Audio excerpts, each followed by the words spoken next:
jammed we can hardly breathe. Standing up for Taraweeh and you're almost falling over because your stomach is so fat. If we're eating like that, and before suhoor, when we're eating in the morning, we eat a big meal. Then we sleep all day and we stay up all night. Of course, this principle that I'm talking about has no meaning, because you won't feel hungry. In fact, as we said, there are many people who gain weight in Ramadan, because they eat more in Ramadan than they eat outside of Ramadan. So the whole principle of sympathy, understanding, feeling, fearing Allah, all this is gone.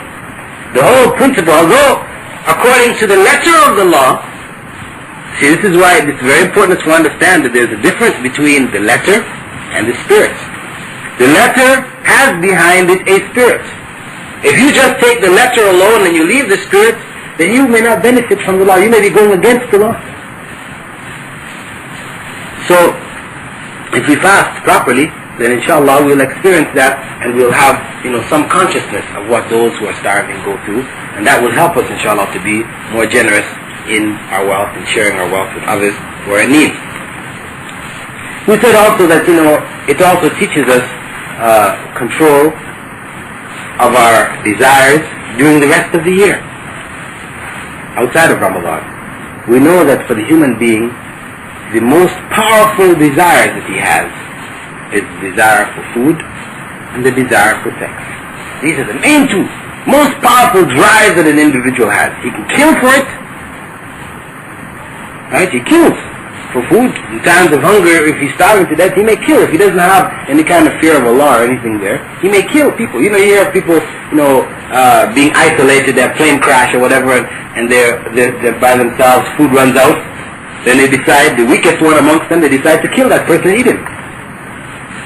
Right? This is their lack of fear of Allah. This desire to get that food, to survive, causes them to kill others. And the same thing in the case of sex. The desire for sex leads men, to rape women. A man who may even be married,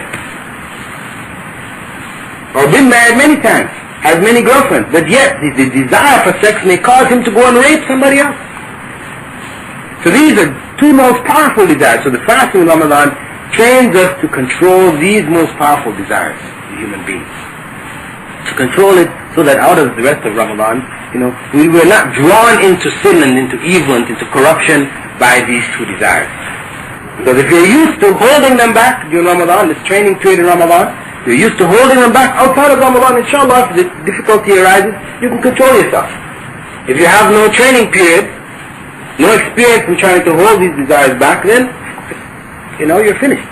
When the desire comes, then you follow your desire. We also pointed out that, one of the benefits of Ramadan is that it helps to improve the moral character of Muslims. Because we said that the fasting of Ramadan is not just the physical fast.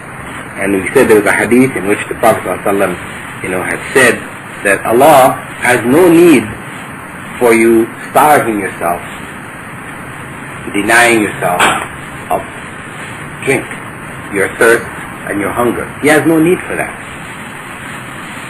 If you do not give up in decent talk and act.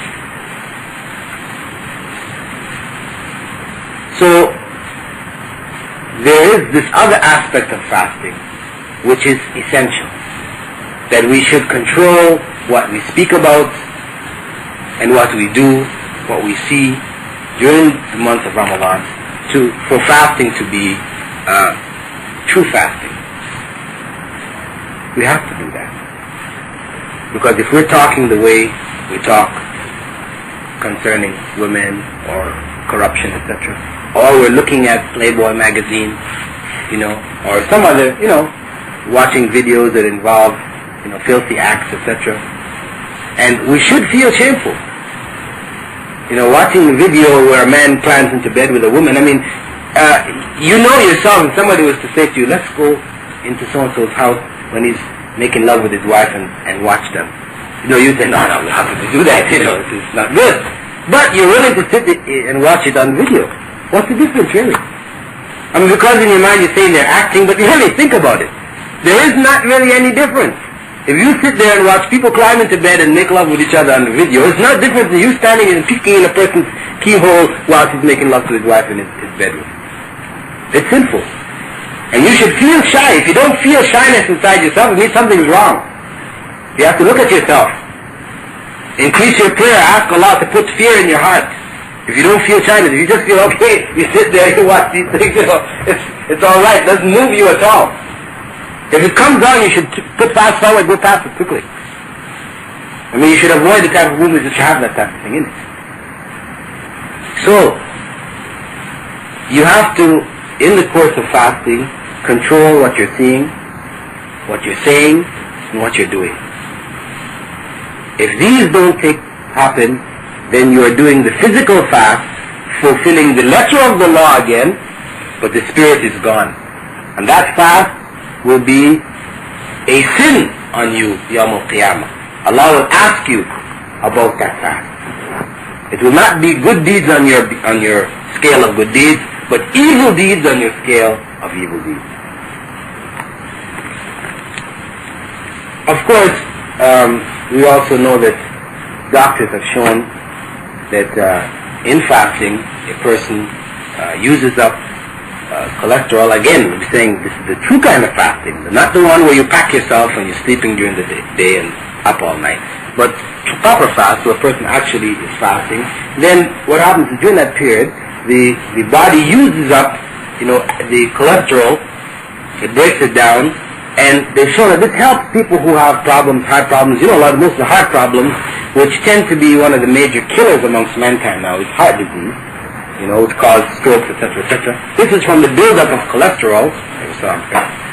Cholesterol in the blood system, depositing as fat in the veins and in the arteries. So this helps to break it down. So there's health benefit here. And also the idea of, it's like any machine.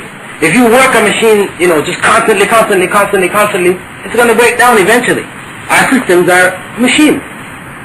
By fasting, you also give that year, every year, for a month, you give your system a break. An overhaul, yes.